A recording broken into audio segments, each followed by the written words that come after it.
जय श्री श्याम एवरीवन। आज हम शुरू करेंगे डायरेक्ट एंड इनडायरेक्ट स्पीच। बिल्कुल है ना, हरियाणवी देसी अंदाज में आपको बिल्कुल ग्राउंड लेवल पे आके चीज़ें समझाऊंगी।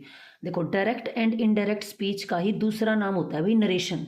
अब देखो, ये डायरेक्ट क्या होता है, इनडायरेक्ट क्या होता है और ये नरेशन क्या होता है। नरेशन क्या होता है, नरेशन वर्ड है नरेटर से। नरेटर क्या होता है, जो बताता है, नरेट करता है किसी बात को।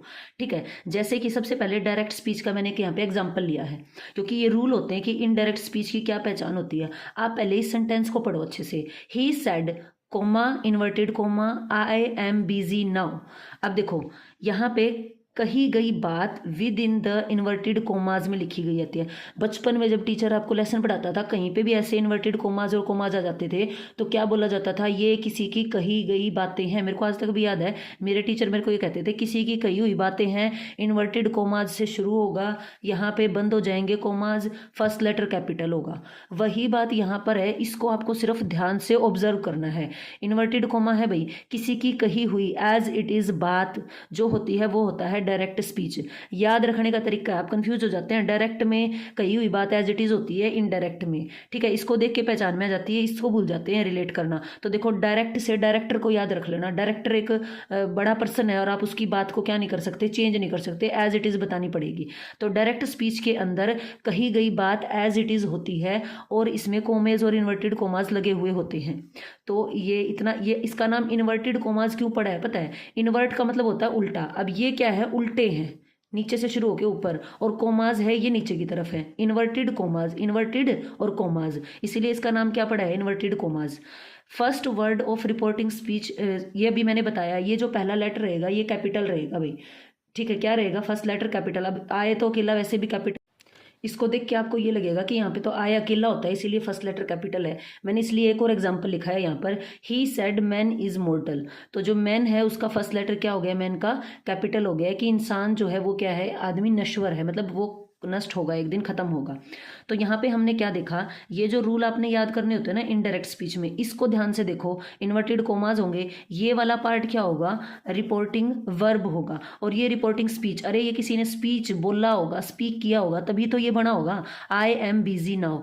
तो ये हमारे पास में क्या है, रिपोर्टिंग स्पीच है, और ये हमारे पास में रिपोर्टिंग वर्ब है। ये वर्ब क्यों है, बिकॉज इसके अंदर हमें ये पता चलता है कि बात कब कही, टाइम बता रहा है। अब देखो, वर्ब भी ज़्यादातर आपको एक्शन जो होते हैं वो क्या बताते होते हैं, टेंस ही तो बता रहे होते हैं। इज, एम, आर, वर्ब की सेकंड फॉर्म, हैड वर्ब की थर्ड फॉर्म, विल, शैल, क्या बता रहे होते हैं आपको, ये आपको टेंस ही तो बता रहे होते हैं। तो मेनली ये टाइम बता रहा होता है आपको, रिपोर्टिंग वर्ब। ठीक है, वर्ब उसके अकॉर्डिंग तो सेड है, देखो तो ये पता चल रहा है हमें, ये जो बात है उसने कब कही है, पास्ट में कही है। से की पास्ट फॉर्म है सेड। ठीक है, तो ही सेड, ये हो गया हमारे पास में रिपोर्टिंग वर्ब, ये हो गया रिपोर्टिंग स्पीच। तो अभी इसका कंसेप्ट क्लियर हो गया आपको डायरेक्ट स्पीच में, देखने से कैसा लगेगा, क्या क्या इसके अंदर होता है। उसके बाद में सेपरेट किया जाता है, इसको इससे अलग करने के लिए ये कोमा लगाया जाता है, ये एक कोमा, ये इसको अलग करता है, इसको अलग। इसका मतलब क्या हुआ, इसका मतलब ये हुआ, इसके अंदर है ना दो दो हमारे पास में क्लॉजेज यूज हो रहे हैं। सेंटेंस जो है वो पूरा हो जाएगा। ये क्लॉज क्या होते हैं, क्लॉज के अंदर एक सब्जेक्ट होता है और एक वर्ब होती है, यानी कि छोटा रूप जो सेंटेंस होता है उसका छोटा रूप। इसके अंदर भी देखो, सब्जेक्ट भी है, वर्ब भी है। तो ये हमारे पास में टू क्लोज हैं इसके अंदर। देखो, इसके अंदर आपको है ना, जिस बच्चे को डायरेक्ट इनडायरेक्ट की नॉलेज होगी ना, उसको कंजंक्शन लगाना, और जो ये बोलते हैं ना, देखो इस वाले पार्ट में देखो मैंने इसको चेंज करके लिखा है यहाँ पे, he said that he was busy then. तो यहाँ पे मैंने वॉज लगाया है, यहाँ पे मैंने सेड लगाया है। टीचर सिखाते हैं ना, इधर पास्ट है तो इधर भी पास्ट लगाओ, ऐसे करके सिखाते हैं ना, वो वाला कंसेप्ट भी क्लियर हो जाएगा। और बीच में ये क्या लगा हुआ है, आपका कंजंक्शन लगा हुआ है यहाँ पर। ठीक है, तो जो अलग अलग तरह की चीज़ें सिखाई जाती हैं ग्रामर के अंदर, उसमें से अप्रोक्सीमेट आपको क्लियरिटी आ जाएगी इसके अंदर। ठीक है, अब जब हम इसको बनाते हैं, जैसे मैंने इसको बनाया, ये बना मेरे पास, he said that he was busy then. इसको ध्यान से देखो एक बार, इसमें क्या क्या गायब है, ये जो कोमे वो में कहे थे ये गायब है भाई। उसके बाद यहाँ पे एक एक्स्ट्रा चीज दैट लगी हुई है। उसके बाद में ये भी चेंज है, आय था यहाँ पे, इसका क्या हो गया, ही हो गया है। नाउ का देन हो गया है। इज, एम, आर का क्या हो गया, वोजवर हो गया है।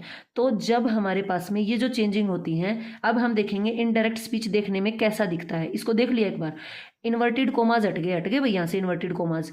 कंजंक्शन तो हमने क्या सीखना है इसके अंदर, हम क्या क्या सीखेंगे, इन्वर्टेड कोमाज को हटाना सीखेंगे। कंजंक्शन दैट लगाओ, कंजंक्शन दैट बीच में लगा है भाई, कंजंक्शन, क्योंकि हम दो क्लोजेस को जोड़ने का तरीका क्या होता है, बीच में कोई conjunction the tense of the reporting verb is never changed. इसके अंदर क्या होता है, जो होता है ना रिपोर्टिंग वर्ब, इसका टाइम चेंज नहीं होता, ये वाला टाइम चेंज नहीं हो सकता, लेकिन ये चेंज हुआ है। देखो ये हमारे पास में क्या था, प्रेजेंट था, और इससे क्या हो गया, यहाँ पर पास्ट हो गया। रिपोर्टिंग स्पीच का रिपोर्टिंग वर्ब सेड था, पास्ट था, ये भी पास्ट ही है यहाँ पर। तो रिपोर्टिंग वर्ब का टेंस चेंज नहीं हुआ, रिपोर्टिंग स्पीच का टेंस जो है हमारे पास में क्या हो गया, चेंज हो गया।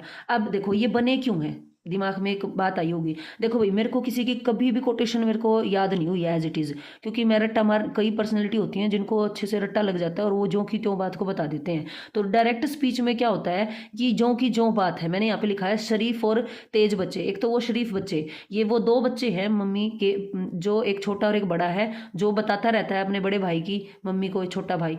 तो इस टाइप से इसको सोचो आप। तो वो डायरेक्ट उसने ये बात कही है, इनडायरेक्ट उसने जाके मम्मी से ये बोला है। तो इसमें इसको ऐसे याद रखो कि ये जो इन्वर्टेड कोमाज है ना, ये उनको याद रहते हैं जिनकी मेमोरी शार्प है, किसी की कही हुई बात एज इट इज, और जिसको कही हुई बात एज इट इज याद नहीं रह गई भाई, उसको कोई ना कोई तरीका तो चाहिए अपनी बात को कहने का। वो क्या होगा, इनडायरेक्ट स्पीच। उसको टेंस भी चेंज करना पड़ेगा। क्यों करना पड़ेगा, कैसे होगा, मैं सब बिल्कुल ईजिली बताऊंगी, लेकिन अभी मेरे को इसका फीडबैक चाहिए, क्या इस तरीके से चीज़ें समझ आ रही हैं या नहीं। थैंक यू, आज के लिए इतना ही। नेक्स्ट वीडियो में हम शुरू करेंगे कैसे डायरेक्ट से इनडायरेक्ट में कन्वर्ट होता है। तब तक के लिए नमस्कार। Please like, share and subscribe.